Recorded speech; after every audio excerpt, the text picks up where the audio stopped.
Assalamualaikum warahmatullahi wabarakatuh. Innal hamdalillah nahmaduhu wa nasta'inuhu wa nastaghfiruhu wa nastahdihi wa na'udzu billahi min shururi anfusina wa min sayyiati a'malina. Innahu may yahdihillahu fala mudilla lahu wa may yudlil fala hadiya lahu.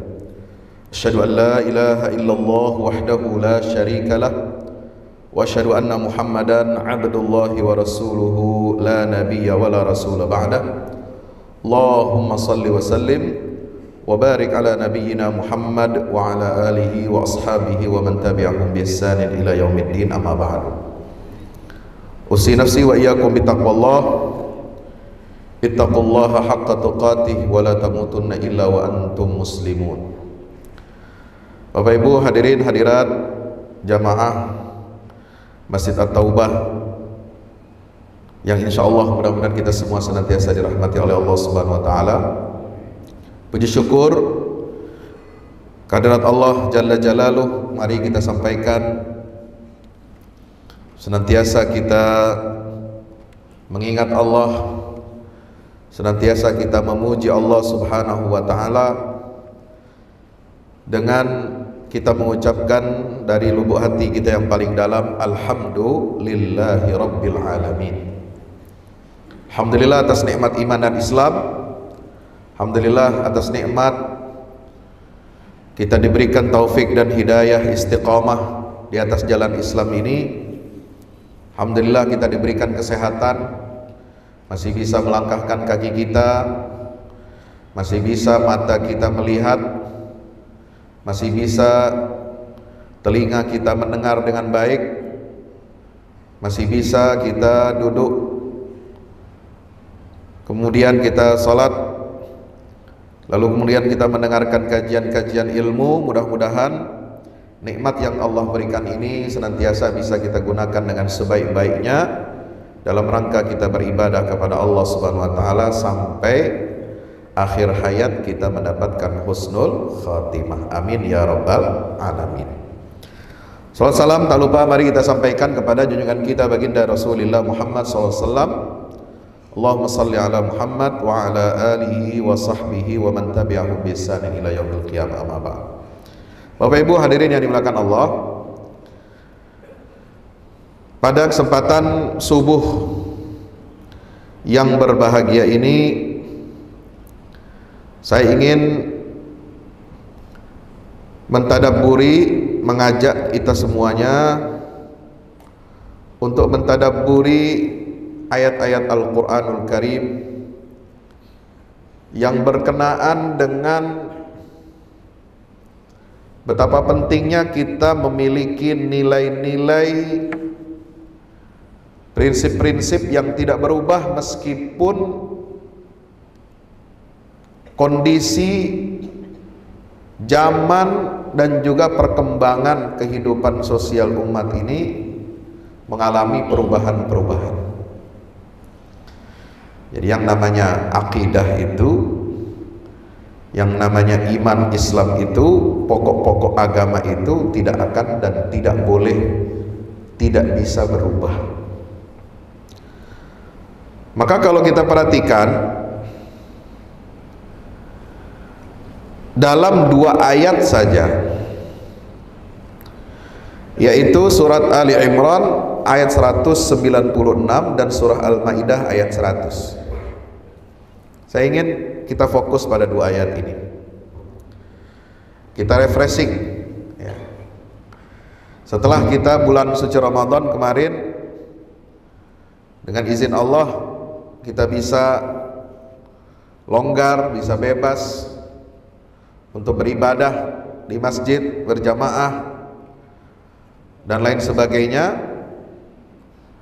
Maka banyak sekali hal-hal yang sudah kita alami, kita jalani selama 2 tahun terakhir ini ya.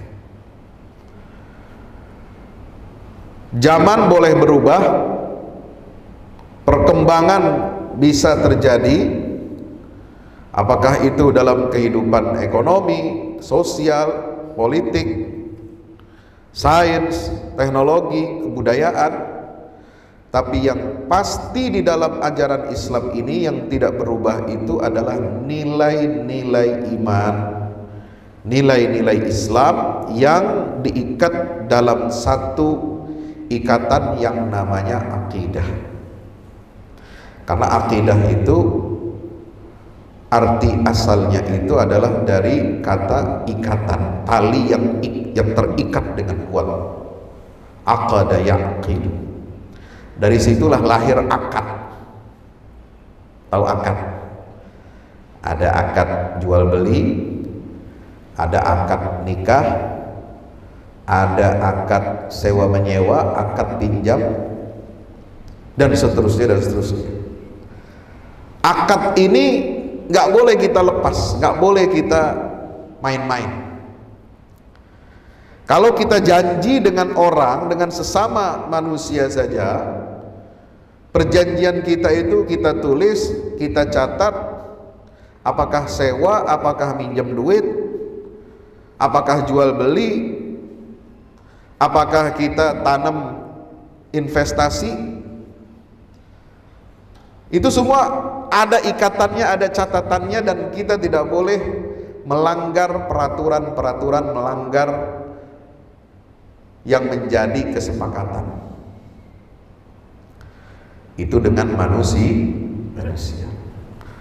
Apalagi dengan Allah, pemilik, pencipta alam semesta ini, pengendali alam semesta ini, penjaga, pelindung, dan yang memberikan kita karunia nikmat rizki yang tidak terhingga. Ini ikatan yang paling tinggi, ikatan yang paling sakral, ikatan yang tidak boleh sedikit pun kita melanggar aturan-aturan yang sudah kita berbuat janji itu di hadapan Allah Subhanahu wa Ta'ala. Di mana janjinya? Kadang-kadang sih kita lupa, suka janji sama manusia, kita ingat, tapi janji sama Allah kita lupa. Janji kita dengan Allah itu tertuang di dalam surah Al-A'raf ayat 172. Wa idh akhadha rabbuka min bani adama min zuhurihim dzurriyyatahum wa asyhadahum ala anfusihim alastu bi rabbikum qalu bala syahidna. Ingatlah ketika anak-anak Adam itu diambil janjinya, diambil sumpahnya oleh Allah Subhanahu wa Ta'ala ketika mereka berada di dalam sulbi orang tuanya. Belum lahir kita ke dunia, kita sudah diangkat, diambil sumpahnya. Ya. Nggak perlu kita punya jabatan dulu, nggak perlu kita punya kuasa, tidak perlu sebelum manusia ini bahkan punya ilmu lahir ke dunia, Allah ambil semua janji manusia ini, sumpah mereka di hadapan Allah Subhanahu wa Ta'ala. Alastu bi rabbikum. Kita menjawab pertanyaan Allah, bukankah aku ini Tuhan? Kalian harus menyembahku, kalian harus tunduk kepada aturan-aturanku. Inilah akad pertama, akad yang paling sakral, yang paling suci dalam kehidupan manusia, itulah akad fitrah. Bagaimana kita harus mentauhidkan Allah Subhanahu wa Ta'ala. Tauhid bukan hanya mengucapkan di lidah la ilaha illallah, tapi tauhid itu la ilaha illallah masuk ke dalam hati kita, kemudian mewujud dalam seluruh tindak tanduk kita, ucapan kita, perbuatan kita, seluruh amaliyah kita, aktivitas kita, dari awal kita lahir ke dunia ini sampai kita mati. Kita berada di dalam bingkai perjanjian kita kepada Allah Subhanahu wa Ta'ala untuk mematuhi syariat, aturan-aturan agama yang diwahyukan oleh Allah. Hadirin yang dimuliakan Allah Subhanahu wa taala, maka itu setiap kita hamba Allah ini harus ingat perjanjian ini. Ini nilai dasarnya, akidahnya.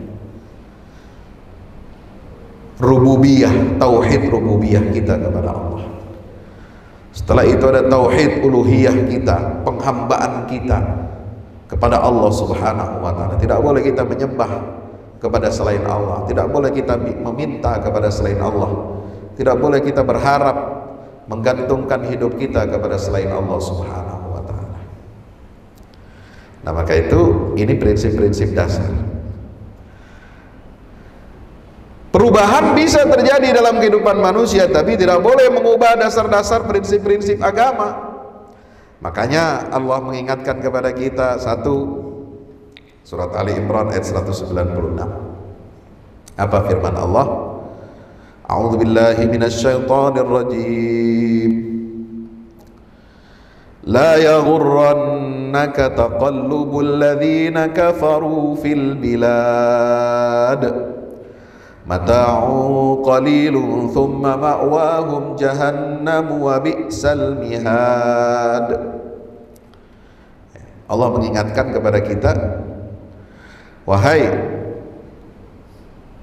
hamba Allah, wahai manusia, jangan sekali-kali kamu terpedaya, tertipu, takjub oleh apa? Oleh taqallubul ladzina kafaru fil bilad, bolak-baliknya perjalanan kemajuan, kehebatan orang-orang yang kufur, orang-orang yang ingkar kepada Allah di seluruh negeri, bahkan di seluruh permukaan bumi ini. Jadi kita nggak boleh silau, ya, nggak boleh silau oleh kondisi keadaan orang-orang kafir yang bisa jadi lebih maju, lebih hebat, lebih modern, lebih apa lagi, lebih kaya dalam fisik, dalam materi. Mereka unggul, mengungguli orang-orang yang beriman. Kita tidak boleh terpedaya, tidak boleh tertipu oleh mereka. La yaghurrannaka taqallubul ladzina kafaru fil bilad. Sebab apa? Mata'un qalil.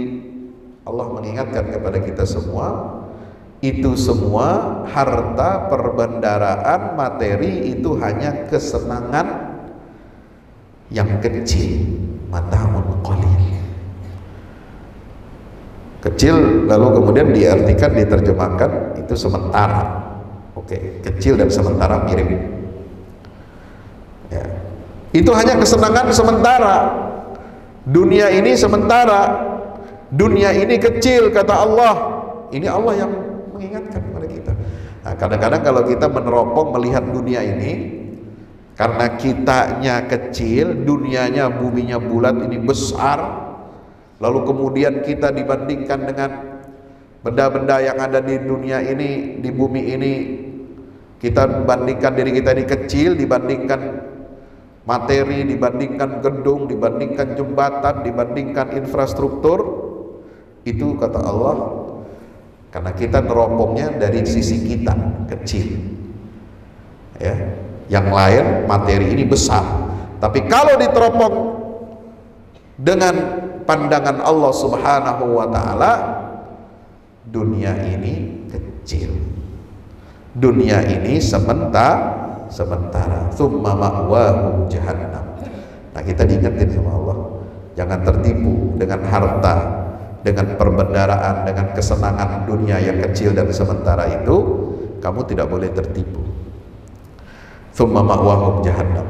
Ingat, akhir daripada kesudahan orang-orang kafir itu, kata Allah, mereka tempat kembalinya adalah neraka jahanam. Wa bi'sal mihad, dan itulah seburuk-buruk tempat tinggal. Nah, jadi Al-Quran ini panduan bagi kita, orang-orang beriman. Ya. Al-Quran menyebut orang-orang kafir, betul. Hah? Buat siapa orang kafir?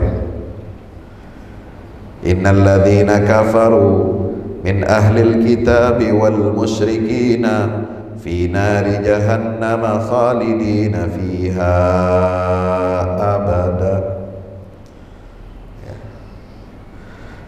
Orang-orang kafir itu di dalam Al-Quran disebutkan apa? Ahlul kitab dan musyrik. Jadi tidak perlu kita ditakut-takuti, tidak perlu kita minder. Orang Islam, jangan kau bilang orang di luar Islam itu orang kafir. Istilah kafir itu ada dalam Quran, bukan kita yang ngarang-ngarang, bukan semau kita. Kafir itu sebutan untuk orang yang ingkar kepada Allah, tidak mentauhidkan Allah, tidak percaya, tidak beriman kepada Nabi Muhammad SAW, dan tidak meyakini kitab suci Al-Quran sebagai kitab terakhir. Itulah kriteria kafir. Apakah itu dari golongan ahlul kitab, Yahudi, Nasrani? Apakah itu dari golongan orang-orang yang musyrik, yang menyekutukan Allah Subhanahu wa ta'ala, menyembah batu, menyembah binatang, menyembah bintang, matahari, gunung, dan sebagainya? Itu kufur. La yaghurrannaka taqallubul ladzina kafaru, itu umum fil bilad. Orang kafir, ahlul kitab, orang musyrik, bisa jadi dia lebih hebat dari kita. Hebat dari apa? Dari sisi materinya. Ya. Kalau kita membagi dunia ini barat dan timur, ya. Siapa negara-negara maju di barat, siapa negara maju di timur, itu kelihatannya mayoritas bukan orang yang beriman. Betul. Barat ada Eropa, ada Amerika, ya. Timur ada Jepang, ada China, ada Rusia. Ya, Rusia masuk barat lah ya. Itu jangan kita tertipu. Lalu kemudian standar ukuran kebenaran itu harus mengikuti standarnya mereka, timur dan barat. No. Gara-gara mereka lebih hebat, gara-gara mereka lebih maju, gara-gara mereka lebih kuat militernya, ekonominya, sainsnya, teknologinya, lalu kemudian kita umat Islam ini minder, lalu mengukur kebenaran itu harus mengikuti standar kacamata barat atau timur yang ingkar dan kufur kepada Allah. No, nggak bisa.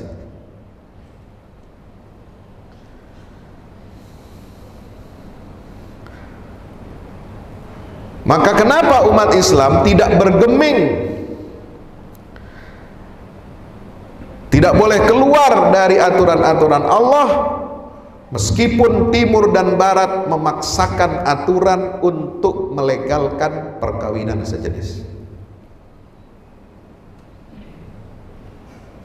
Anda mau merubah itu jadi benar, jadi halal,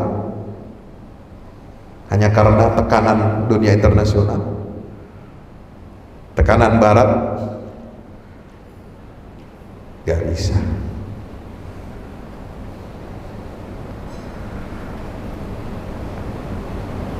Ada hak asasi manusia, betul, tetapi hak asasi manusia harus tunduk kepada syariat Islam. Ada nilai-nilai universal, betul, tetapi dia tidak boleh bertentangan dengan syariat Islam, karena syariat Islam ini lebih universal. HAM menurut barat ya hanya berlaku untuk mereka, HAM menurut dunia timur hanya berlaku untuk mereka, tetapi hak asasi manusia yang ada ditekankan Allah dalam Al-Quran itu berlaku untuk seluruh dunia, timur dan barat. Walillahil masyriqu wal maghrib. Karena barat dan timur itu semuanya milik Allah. Wa ma arsalnaka illa rahmatan lil alamin. Kami tidak utus engkau wahai Muhammad kecuali untuk menjadi rahmat, mercy to the world.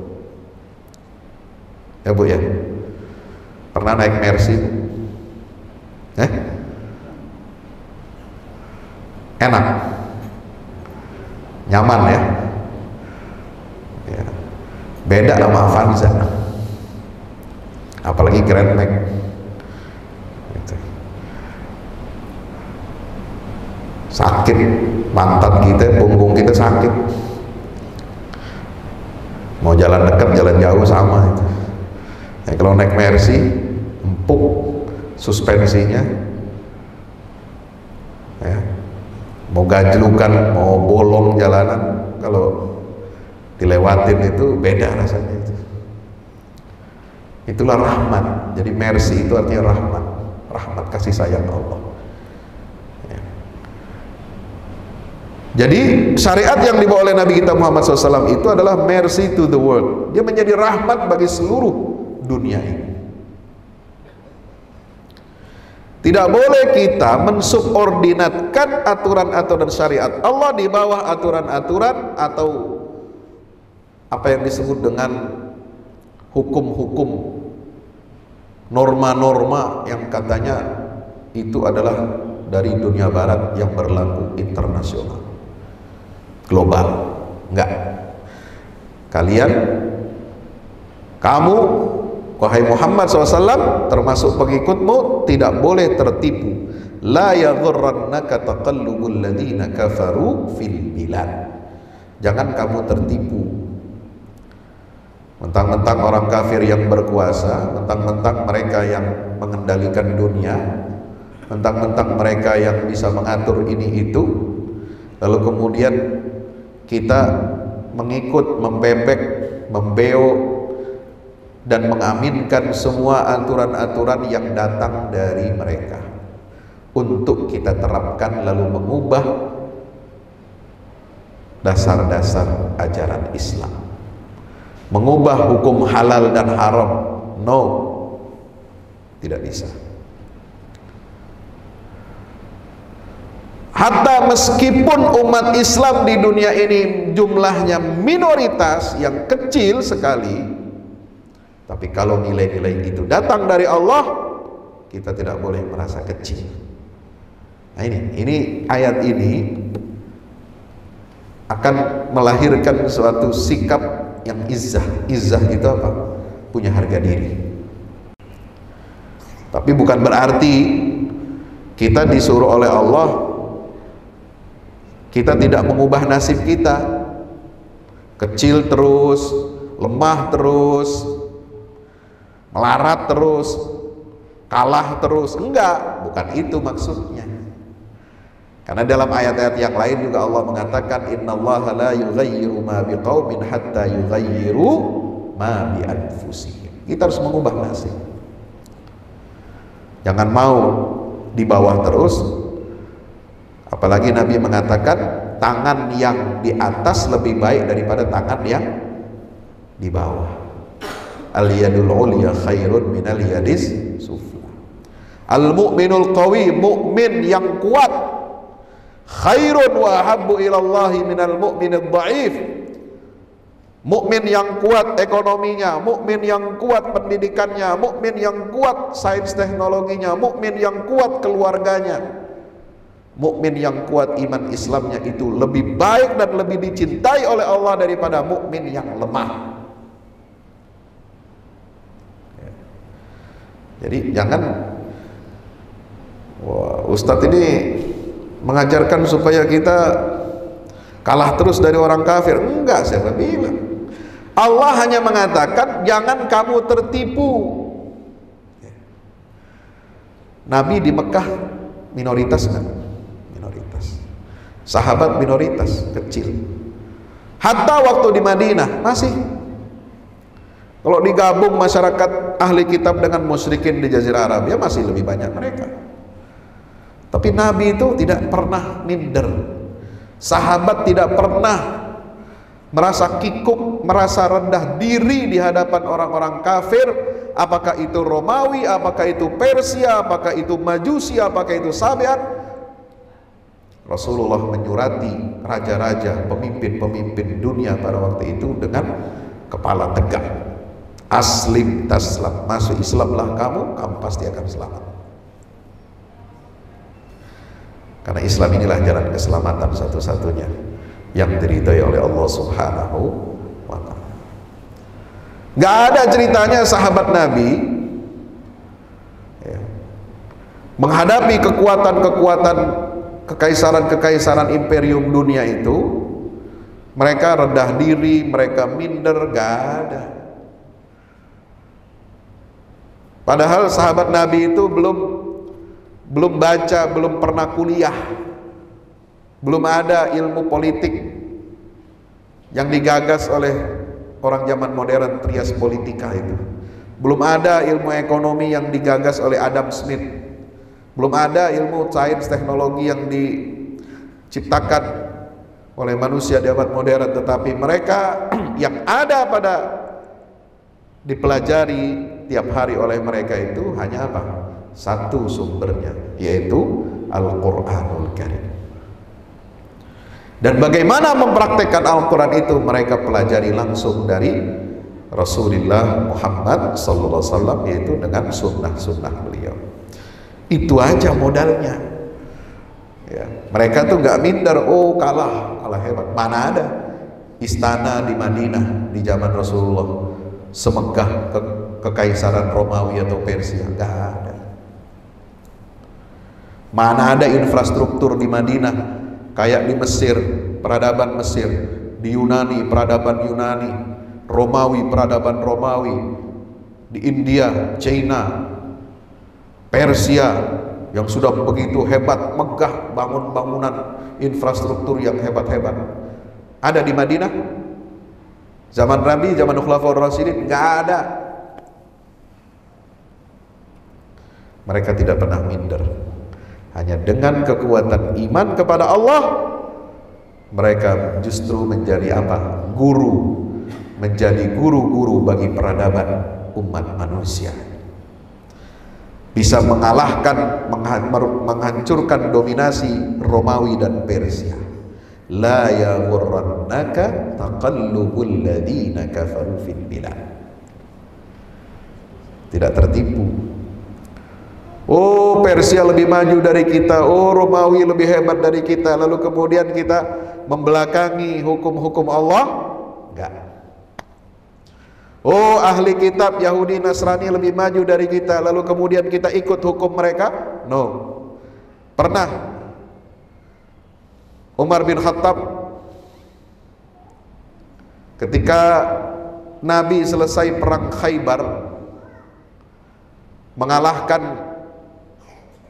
menghancurkan kekuatan Yahudi di Madinah, perkampungan Madinah itu, Umar bin Khattab menemukan lembaran-lembaran Taurat.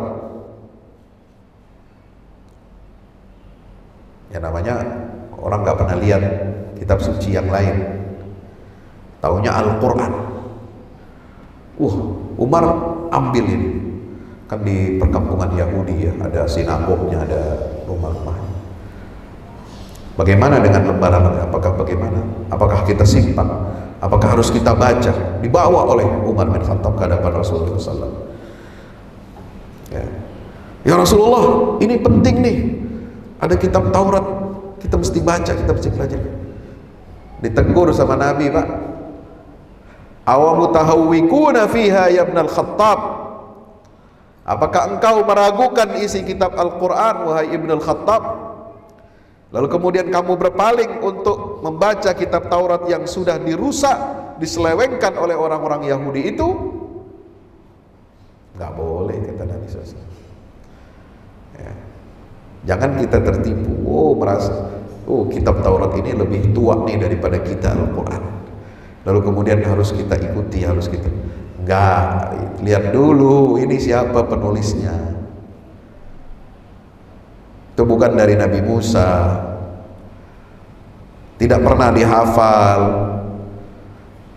Wahyu Allah itu dari Nabi Musa kepada kaumnya tidak pernah diriwayatkan secara mutawatir. Itu nggak seperti Al-Quran, kitab-kitab agama lain. Al-Quran itu ditulis Al-Quran itu dihafal, Al-Quran itu dibaca setiap hari dalam sholat, ada tradisi mutawatir, kebersambungan sanad dari satu generasi ke generasi yang lain mutawatir, dan terjamin terjaga keasliannya. La yaghurrannaka taqallubul ladzina kafaru fil bilad. Subhanallah. Jadi Bapak Ibu yang dirahmati Allah, ini yang pertama ya. Kita mesti punya prinsip ya.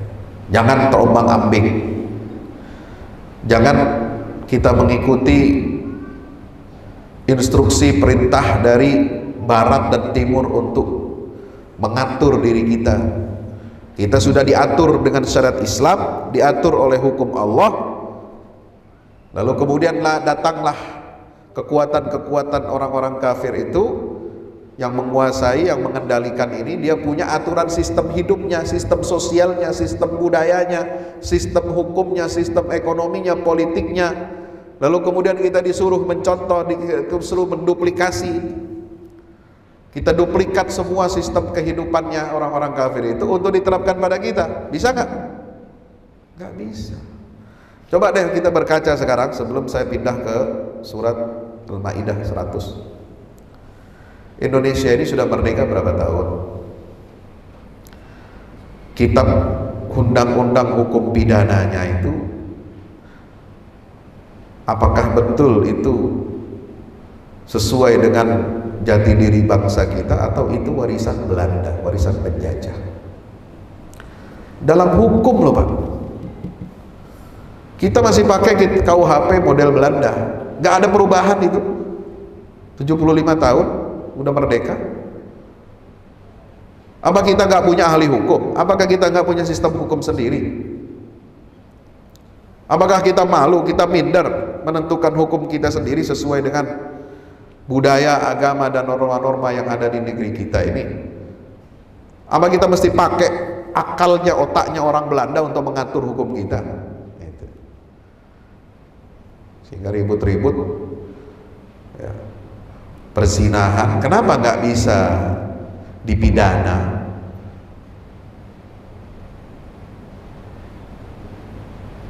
Hubungan sesama jenis, kenapa nggak bisa dipidana? Karena kita masih pakai produk hukum Belanda, Barat, sekuler. Coba lihat pasal perzinahan, hubungan di luar nikah dalam kitab hukum pidana. Kalau suka sama suka nggak dihukum orang berzina itu. Ya. Yang dihukum itu kalau pemerkosaan dengan paksaan, dengan kekerasan, atau dengan korban di bawah umur. Sama juga pencabulan, itu nggak masuk dalam bab perzinahan, pencabulan sesama jenis. Padahal yang namanya zina itu hubungan laki-laki dengan perempuan di luar nikah, termasuk bagian daripada perzinahan itu adalah hubungan seksual laki-laki sesama laki-laki, perempuan sama perempuan. Itu masuk zina juga menurut Islam. Ada bab zina, ada bab liwat, ada bab sifah. Bahkan hukumannya lebih keras daripada perzinahan laki-laki dengan perempuan. Ijma seluruh ulama, apapun mazhabnya itu, mengharamkan praktek sesama jenis, hubungan seksual sesama jenis. Ya, ngeri sekarang Pak. Saya ingin lihat kita semua merenungkan ya, sebelum kita ke ayat Al-Maidah ayat 100. Kenapa kebebasan seksual dan penyimpangan seksual ya, sekte LGBT ini harus dipidana? Ya. Karena banyak motorotnya, ancaman terhadap agama sekaligus negara. Coba kita lihat penyakit yang lahir karena hubungan seksual yang menyimpang, Itu gak berhenti-berhenti. Macam-macamnya itu ada 16. Yang paling baru cacar monyet. Dari mana tuh cacar monyet adanya? Dari pesta gay, hubungan seksual laki-laki. Di Spanyol, di Prancis, Inggris. Ya karena dengan alasan hak asasi manusia dia pengen nggak apa-apa, nggak usah kita ganggu, nggak usah kita larang-larang. Makin dibiarkan, makin dibebaskan, makin merajalela. Allah nggak turunkan azab seperti kaum Nabi Lut yang dihancurkan, dileburkan, dimusnahkan, enggak. Tapi sekarang dengan berbagai macam jenis penyakit-penyakit yang mematikan. Ya, HIV AIDS itu yang paling tinggi. Bahkan awal mula kenapa muncul penyakit HIV AIDS itu dari hubungan homoseksual. Bukan laki-laki dan perempuan, itu yang awal mula, itu yang menciptakan, yang melahirkan HIV AIDS. Tahun 2019 HIV AIDS ini sampai tahun ini, tahun 2019 kemarin itu sudah merenggut 33 juta nyawa manusia di dunia. Ya. Data dari Ditjen P2P Kementerian Kesehatan tahun 2019 ada 50.282 kasus yang terinfeksi HIV, 7.036-nya terkena AIDS, 71,6% itu usianya 25 sampai 49 tahun, dan 14,1% usianya 20 sampai 24 tahun. Coba bayangkan, ngeri sekali ini. Jadi anak remaja 20 sampai 24 tahun ini rentan sekali, 14,1%. Memang yang paling tinggi usia 25 sampai 49, 71%. Tapi kita harus ini alarm, ya. Hubungan laki-laki, seks dengan laki-laki angkanya 21,4% dan terus meningkat. Di tahun 2010 sampai 2020 itu yang penyebab HIV AIDS itu lebih tinggi dari hubungan heteroseksual. Ya. Ini apa aja penyakitnya? Penyakit infeksi menular seksual, IMS. Ada sifilis, ada kutil kelamin, ada gonore, ada herpes kelamin, kanker mulut rahim, kanker dubur, ya. Ada macam-macam. Nah, Bapak Ibu yang dirahmati Allah, ini yang harus kita introspeksi. Ada yang bilang itu LGBT itu gennya ada bawaan genetik. Ada namanya gen bukan hanya laki-laki, bukan gen perempuan, tapi gen LGBT. Nah, itu rekayasa, itu bohong, itu kebohongan besar itu atas nama sains. So apa? Penelitian di MIT, Harvard, ya. MIT itu apa? Universitas Institut Teknologi Massachusetts, ya, yang terkemuka di dunia ini. Itu melakukan penelitian 500.000 orang, sampel mengatakan bahwa LGBT itu bukan gen bawaan lahir.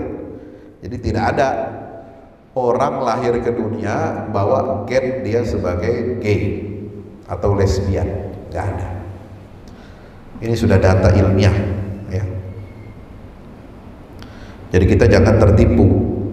Oh, kalau orang barat ngomong begini, penelitian itu ditipu semua kita ini. Data-data dimanipulasi. Sehingga tahun 70-an, 80-an di Amerika itu homoseksual itu dikeluarkan dari penyakit gangguan kejiwaan.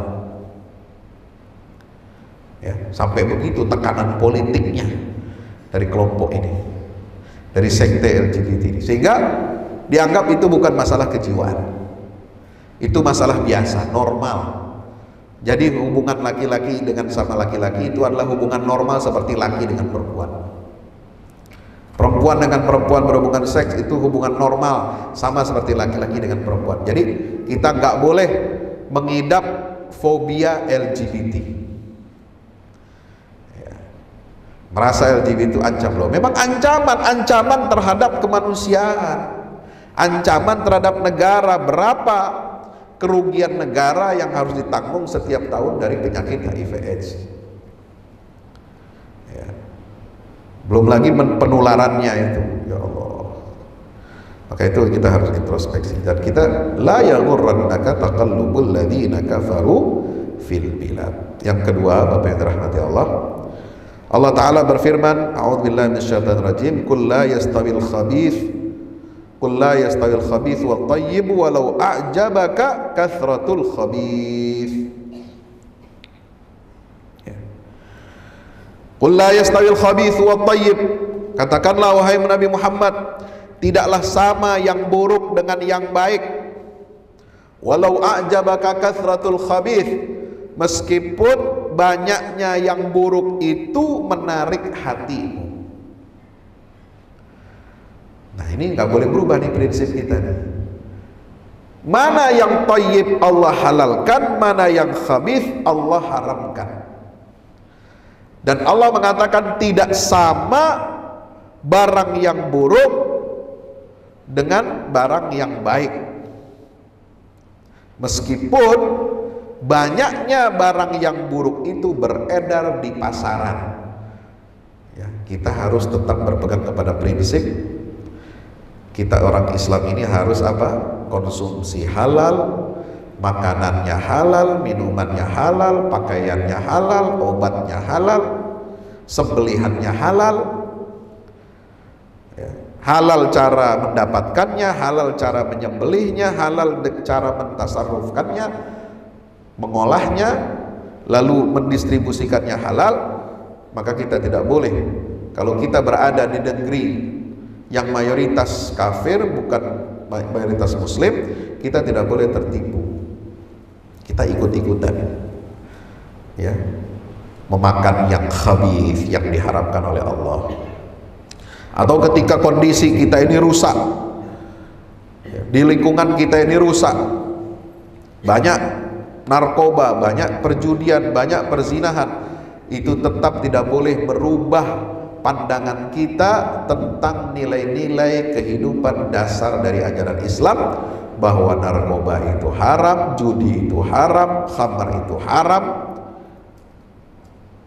zina itu haram, liwat LGBT itu haram, bangkai itu haram, babi itu haram. Meskipun di sekeliling kita semuanya mengkonsumsi itu, kita hanya sendirian, tidak boleh berubah prinsip kita. Qul la yastawil khabithu walau wat thayyibu walau a'jabaka kathratul khabith. Ini prinsip, Pak. Ya. Meskipun banyaknya yang buruk itu menarik hatimu, fattaqullah, maka bertakwalah kamu kepada Allah. Ya ulil albab, wahai orang-orang yang berakal sehat, agar kamu la'allakum tuflihun. Ya. Jadi banyak dan sedikitnya barang yang baik tidak boleh menyebabkan kita minder, menyebabkan kita malu, menyebabkan kita rendah diri di hadapan produk-produk yang bertentangan dengan syariat agama Allah Subhanahu wa ta'ala. Inilah prinsip dalam kehidupan kita. Jadi mari kita sama-sama selesai dari ibadah Ramadan, kita meningkatkan ketakwaan kepada Allah, kita meningkatkan keistiqomahan kita dalam berpegang kepada agama Allah. Karena Ramadan itu latihan kemarin. Latihan supaya apa? Istiqomah. Latihan apa? Latihan kita bertakwa, berpegang teguh kepada apa yang dihalalkan oleh Allah dan menjauhi apa yang diharamkan oleh Allah Subhanahu wa ta'ala. Maka dari pendidikan Madrasah Ramadan itu melahirkan prinsip-prinsip, nilai-nilai ajaran dalam kehidupan kita ini yang tidak boleh kita tertipu dengan banyaknya barang-barang yang rusak, busuk. Meskipun di sekeliling kita, lingkungan kita, komunitas kita busuk, kita harus tetap harum. Orang Islam harus tetap wangi. Orang Islam harus tetap elegan. Orang Islam harus tetap bersih dari segala macam kotoran-kotoran yang ada di tengah-tengah masyarakat kita. Dan kita berupaya untuk membersihkan, mengajak orang untuk meninggalkan keburukan-keburukan itu. Inilah yang disebut dengan amar ma'ruf nahi mungkar. Ya, mudah-mudahan siraman rohani kita pada pagi hari ini memberikan kita satu kebaikan. Ya, tidak boleh kita mengubah prinsip, meskipun kita, masyarakat kita misalnya, lingkungan kita rusak, kita tidak boleh ikut rusak.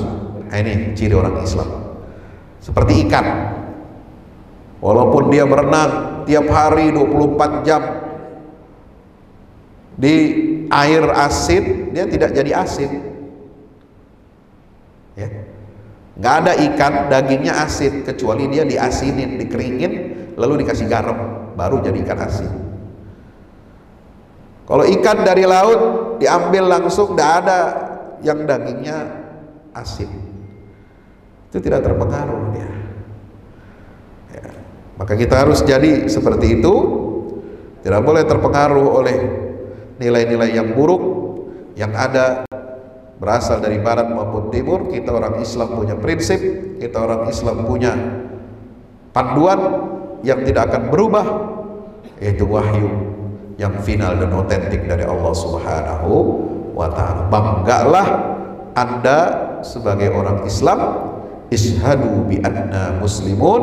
Dimanapun kita bekerja, dimanapun kita berada, kita harus tunjukkan, saksikanlah bahwa kami adalah orang-orang yang berserah diri kepada Allah, kami adalah orang-orang muslimun. Demikian, wallahu a'lam bishawab. Ya, kalau ada jamaah yang ingin bertanya, silakan.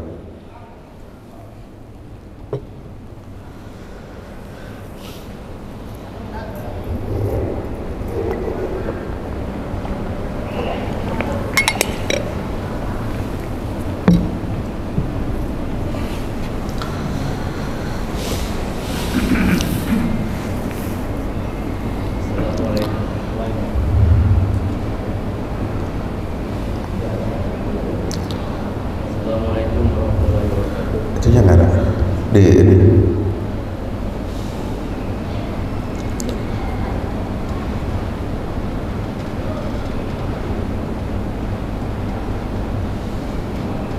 Mau bertanya, Ustaz. Ya.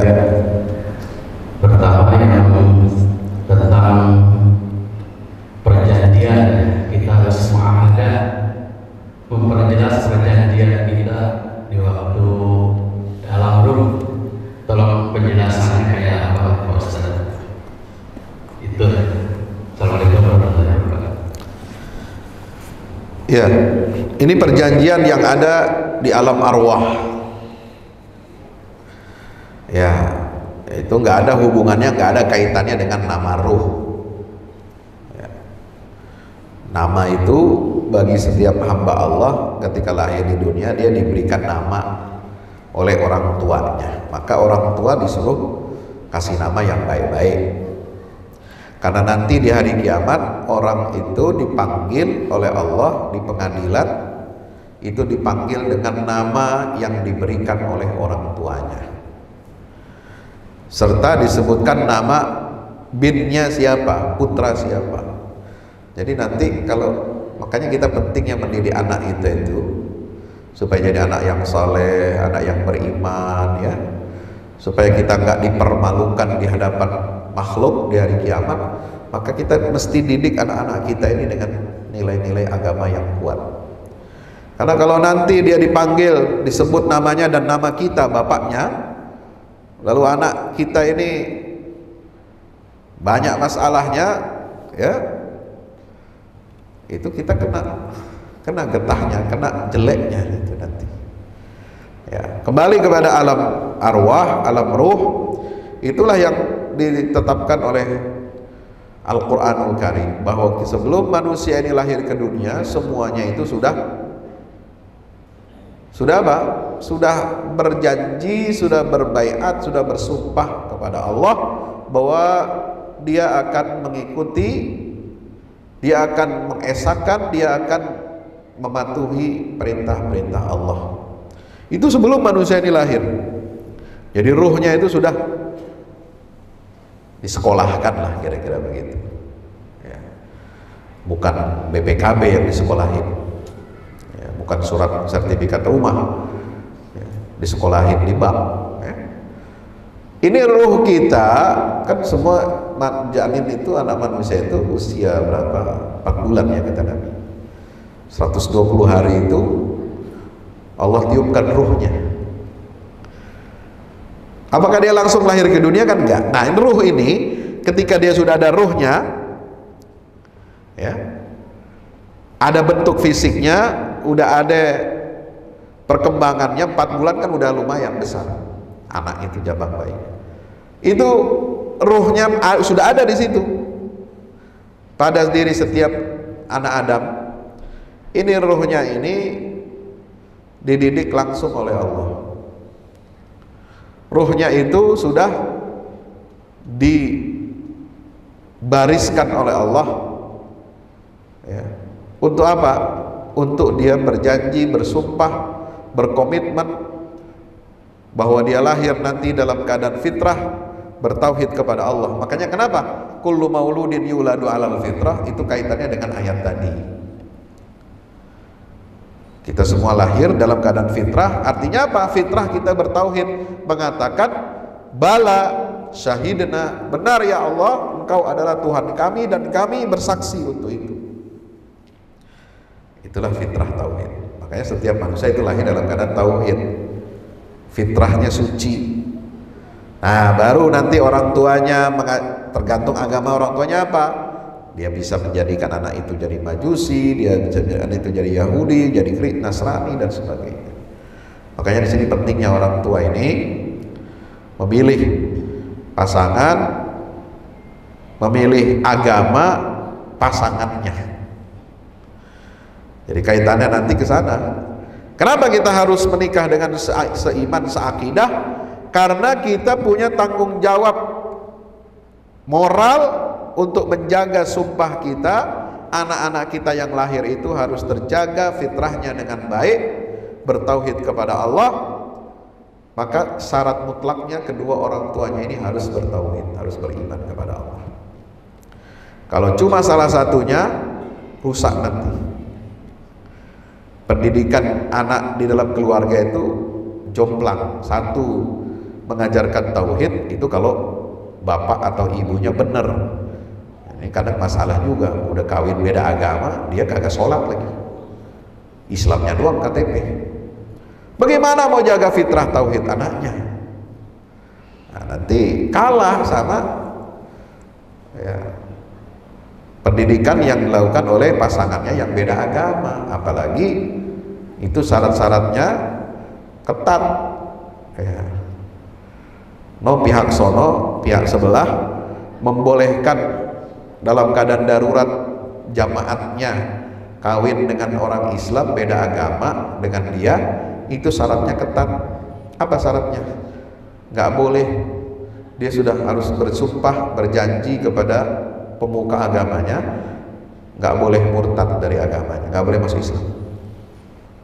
Yang kedua, bersumpah untuk mendidik anaknya itu dengan cara Katolik, dengan imannya dia, dan membaptisnya. Itulah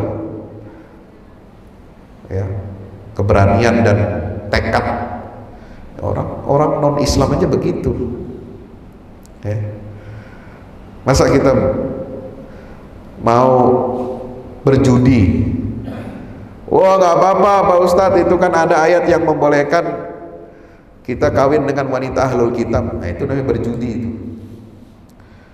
Ya, syaratnya dia begitu. Kecuali Anda punya kekuatan lebih ya, imannya kuat, imannya hebat, bisa mendakwahi istrinya, bahkan mendakwahi keluarganya untuk masuk Islam ya. Tapi kalau imannya masih memble, sholatnya mencela-mencele, mau kawin beda agama, ya itu nggak bisa. Yang kuat saja tidak direkomendasikan, yang sudah kuat imannya itu tidak direkomendasikan, apalagi yang lemah imannya.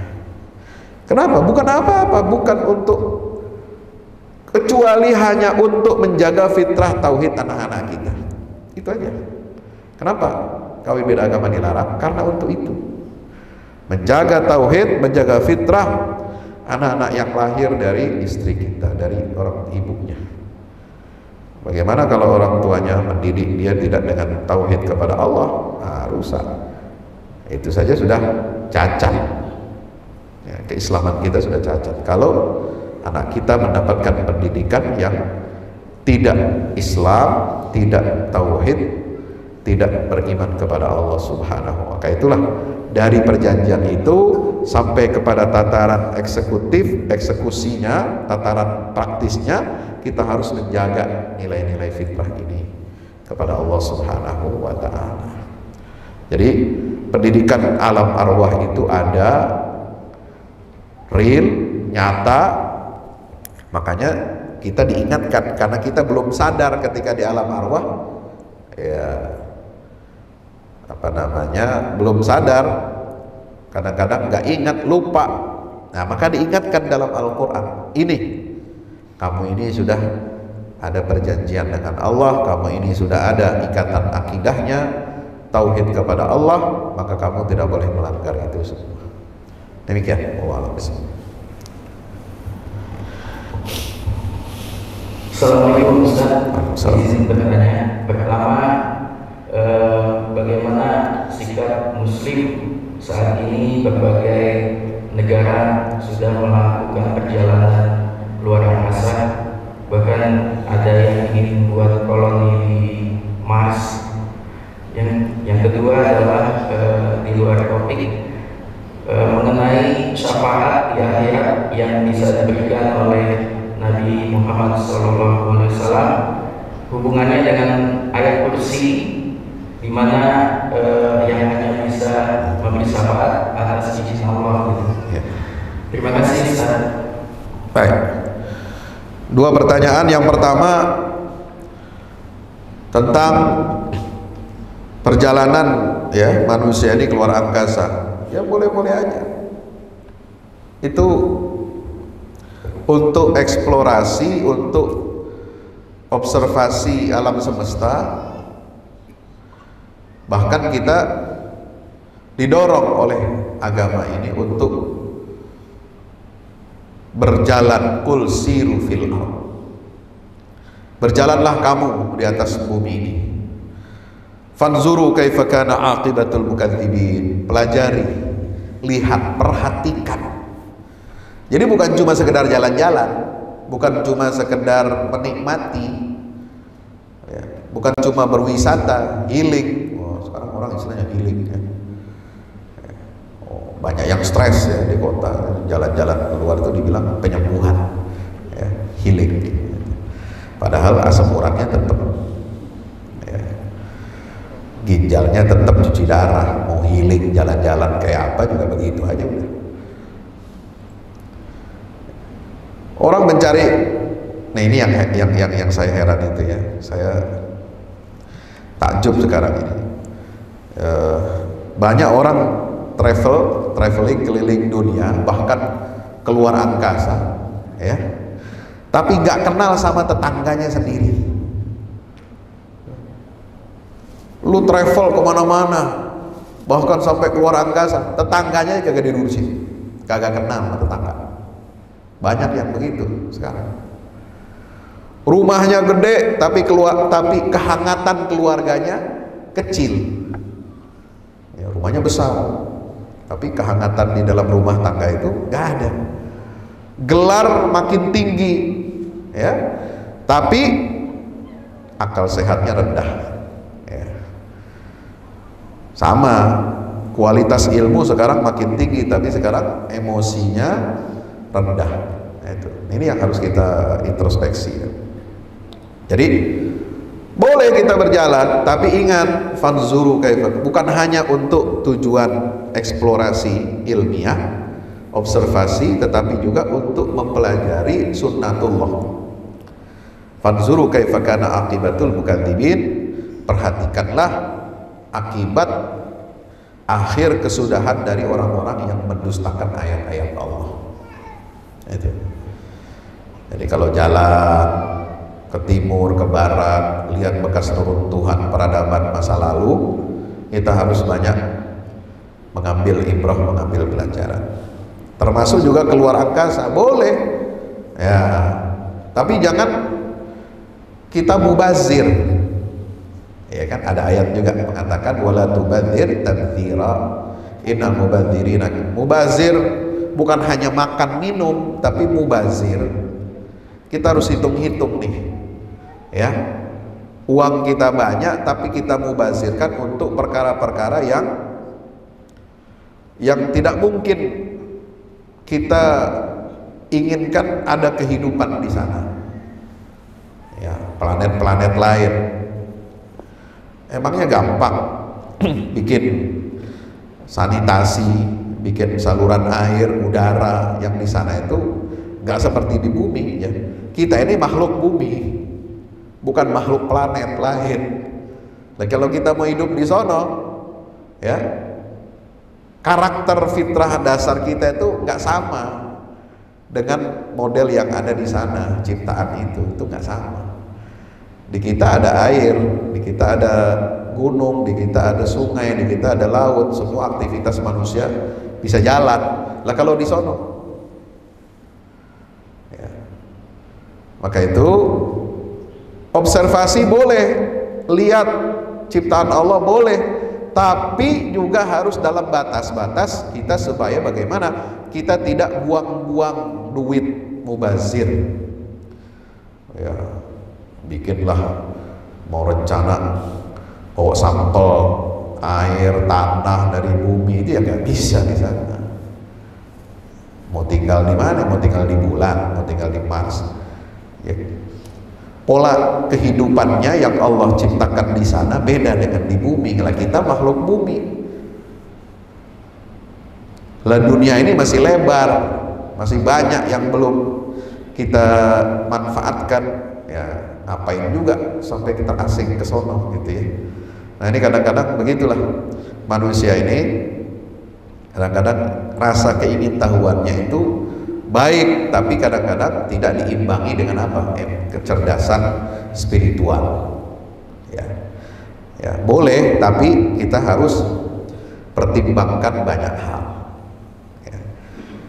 Jangan masalah-masalah kita di dekat kita, umat kita, ya, belum diselesaikan problemnya, lalu kemudian kita buat hal-hal yang dalam penelitian, dalam hitung-hitungan, ya, ukuran manusia itu kehidupan di sana itu tidak sesuai dengan apa yang kita harapkan, ya. Yang kedua tentang syafaat, ya. Syafaat itu adalah artinya pertolongan. Yang bisa memberikan syafaat, semua yang bisa memberikan syafaat nanti di yaumil qiyamah harus dengan izin Allah. Nabi memberi syafaat itu dengan restu Allah. Quran bisa memberi syafaat, kan ada hadisnya. Iqra'ul Quran fa innahu ya'ti yaumal qiyamah syafi'an kasami. Baca Quran nanti di hari kiamat, nanti Quran akan menolong kamu. Puasa memberikan syafaat, semuanya dengan izin Allah, ya. Itu tidak bertentangan dengan kekuasaan, keesaan, dan kemahakuasaan Allah Subhanahu wa taala, tidak bertentangan. Jadi syafaat itu masih dalam batas-batas sunnatullah, ya. Nabi memberikan syafaat itu atas izin Allah, ya. Jadi orang-orang yang berdosa di kalangan umat Rasulullah, ya, itu bisa mendapatkan syafaat Nabi selama dia masih punya iman kepada Allah Subhanahu wa ta'ala. Nah, tapi kita nggak boleh mengandalkan syafaat Nabi. Udahlah, tenang, di akhirat ada syafaat Nabi. Kita di sini maksiat aja. Nah, itu nggak boleh. Kita di sini melanggar aturan Allah aja, santai, tenang, ada syafaat. Nggak bisa begitu. Seperti ada otomatis semua dosa manusia ini sudah ditanggung oleh sang juru selamat. Jadi lu mau ngapain aja tenang, dosanya udah ditanggung sama juru selamat katanya. Nah kalau begini cara kita berpikir, sama apa bedanya dengan kita dengan non muslim? Maka dalam Islam nggak ada pertanggungjawaban dosa itu bersifat diberikan bebannya kepada orang lain, tapi harus ditanggung sendiri. La taziru waziratun wizra ukhra. Tidak ada seorang itu akan menanggung dosanya orang lain. Apalagi dosa seluruh umat manusia dari zaman Nabi Adam sampai hari kiamat nanti ditanggung, dibebankan kepada satu orang. Gile lu, Bro. Kita nanggung beban istri aja berat, apalagi seluruh manusia. Ya Pak ya, nanggung beban istri satu, cuma satu, berat udah. Mau 4 lagi, ya susah pertanggungjawabannya. Anaknya kita didik itu juga nggak gampang, ya. Bagaimana kita menanggung dosa seluruh manusia? Nggak bisa. Nah, konsep syafaat itu bukan berarti menanggung dosa seluruh manusia, itu nggak ada. Jadi syafaat itu justru menunjukkan kekuasaan Allah, menunjukkan kasih sayang Allah, menunjukkan rahmat Allah, dan Allah berikan itu, izin itu kepada orang yang Dia kehendaki, dan yang dikehendaki oleh Allah itu ya adalah Nabi kita Muhammad SAW. Karena dia sebagai apa? Syuhada 'alan nas. Wa yakuna ar-rasulu 'alaikum syahida. Umat Islam sebagai saksi bagi kebenaran umat-umat sebelumnya, dan Rasulullah Muhammad SAW itulah menjadi saksi atas kebenaran umat Islam. Maka dengan itu Allah berikan kemurahannya, kerahimannya, agar umat Rasulullah SAW nanti ya kalau ada yang kurang-kurang, ada yang dosa-dosa ini semua diampuni oleh Allah, dikasih syafaat oleh Nabi kita Muhammad SAW. Jadi syafaat itu tidak bertentangan dengan nilai pertanggungjawaban individu kita kepada Allah. Tidak bertentangan. Kan ada yang menolak syafaat. Oh, ini bertentangan dengan ayat la taziru waziratun wizra ukhra. Kullu nafsin bima kasabat rahinah laha ma kasabat wa 'alaiha maktasabat. Syafaat itu tidak adil karena memanjakan. Enggak, syafaat itu bukan memanjakan. Itu hak prerogatif Allah, diberikan kepada Nabi SAW sebagai bentuk pemuliaan, takrim ya kepada Nabi SAW yang sudah menjadi apa? Saksi bagi kebenaran umatnya di yaumil qiyamah. Jadi standar kebenaran itu nanti adalah ya umatnya Rasulullah SAW. Umat Nabi yang lain itu akan ditimbang dengan standar umatnya Rasulullah Muhammad SAW. Ya, makanya bagaimana kita nanti akan bertanggung jawab di hadapan Allah di hari kiamat, ya. Kalau kita membenarkan LGBT, lah kaum Nabi Lut itu yang diazab Allah, itu nanti kan protes, kenapa saya diazab oleh Engkau ya Allah?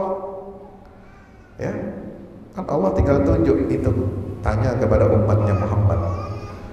Jadi benar tidaknya praktek kaum terdahulu itu nanti akan diserahkan kepada kita yang akan menilai.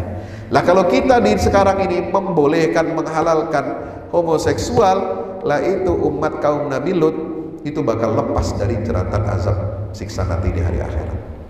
Jadi hati-hati kita. Konsekuensi apa yang kita lakukan di dunia ini besar di hari kiamat. Ya. Kalau kita menghalalkan judi, menghalalkan khamar, menghalalkan homoseksual, menghalalkan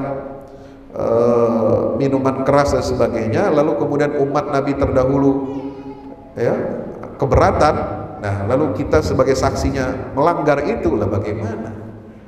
Nah, maka itulah konsep syafaat itu harus kita dudukkan secara proporsional dan tidak melanggar ketetapan Allah bahwa masing-masing kita akan bertanggungjawaban di hadapan Allah Subhanahu wa taala. Ya. Itu sebagai bentuk kasih sayang Allah, dan Allah memberikan kemuliaan kepada Nabi dan umatnya Rasulullah SAW. Ya, karena ada hadis Nabi mengatakan la tajtami'u ummati ala khata'. Umatku tidak bersepakat di atas sebuah kesesatan. La tajtami'u ummati ala dhalalah. Umatku tidak akan bersepakat di atas kesesatan. Mungkin sesat perilaku karena lalai, ya, lupa sholat, lupa ini, lupa itu, mungkin itu ada. Tapi kalau sepakat atas kesesatan, itu tidak ada. Makanya diberikanlah syafaat itu untuk menghapus dan memaafkan dosa-dosa yang dilakukan oleh umat Rasulullah SAW. Ya. Maka itu kita berharap mendapatkan syafaat. Nah, syafaat itu juga kan berasal dari hadis Nabi SAW. Likulli nabiyyin da'watun mustajabah. Setiap nabi itu memiliki doa yang diijabah oleh Allah. Sekali berdoa langsung dikabulkan, hancur umatnya, kaumnya. Nah, kalau ya Nabi Muhammad itu apa? Ada doanya. Ya. Beliau tidak gunakan, tidak pakai doa itu untuk kehancuran kaumnya yang menentang ajaran Allah, tapi beliau nanti akan pakai doa itu untuk apa? Memohonkan ampunan kepada Allah untuk umat-umatnya. Gitu. Jadi itulah kronologinya dan kita tempatkan pada tempatnya. Demikian. Wallahu a'lam bishawab. Kita tutup dengan hamdalah, alhamdulillahirabbil alamin. Subhanakallah wa bihamdika asyhadu an la ilaha illa anta astaghfiruka wa atubu ilaik. Wassalamualaikum warahmatullahi wabarakatuh.